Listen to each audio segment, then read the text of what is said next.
ayagala okukkiriza Yesu, Yesu omukkiriza ku lulwo, si ku lwa kika kyo, si ku lwa ddiini yo, si ku lwa maama wo oba taata wo.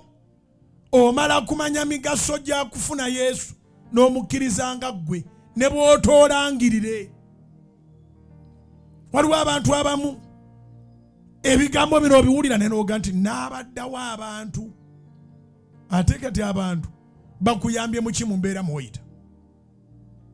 Oli sheeka, oli imaamu, oli musiraamu konko, oli musomesa ku kyalo, oli ssaabakristu, oli faazi oba oli musisita, oli bwana mukulu oba oli bishopu, oli mwawule oba oli ssaabawule, oli akibishopu, oli ani, kyonna ky'oli.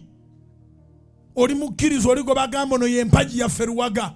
Waliwo be bayita ba staunch Catholics, ba staunch Anglicans, ba staunch Muslims. Ebyo balaba kungulu, Yesu abeera munda. Ebyo balaba wa? Kungulu, Yesu abeera munda. Sembeza Yesu. Kubanga Bayibuli ega nti bw'oba onoofuna Yesu, bw'oba onoolokoka, n'ennyoko teyeetaaga kumanya. Baluumi 10:10, Romans 10:10. Kubanga omuntu akkiriza na mutima gwe teweewola. Mu bigambo by'okukkiriza teweetaaga muntu kuyambako. Ndowooza weetaaga kuyambako nga bugingo bwali mu kuyambako kati. Nti kkiriza. Akuyambako weetaaga kubuulira Yesu. Oba omuwuliridde ku TV oba ku radio, oli ku internet, oli ku YouTube, oli ku Facebook, oli ku TikTok. Eno ensi lutalo.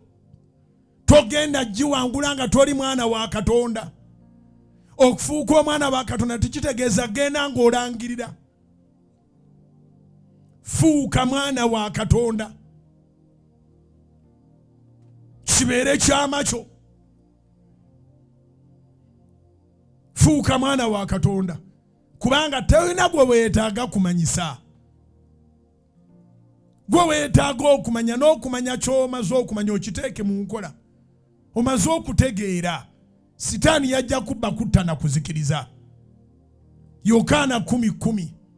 Ne Yesu yajja tubeere n'obulamu, ate tubeere nabwo nga bungi ddala. Ekyokubiri nkutegeezezza mukkirize nga ggwe.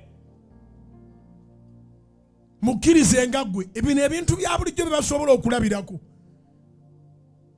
Nti tokyanywa mwenge, tokyakola bw'oti. Ebyo omuntu asobola obivaako nga talokose. Batandika okulumiriza naye walokoka. Oteekwa okubanga walokoka. Nabo bali babaagala balokoke. Lokola omwoyo gwo, gwe toli mulokozi tojja kulokola balala. Naye kkiriza omwoyo gwe Yesu agulokole.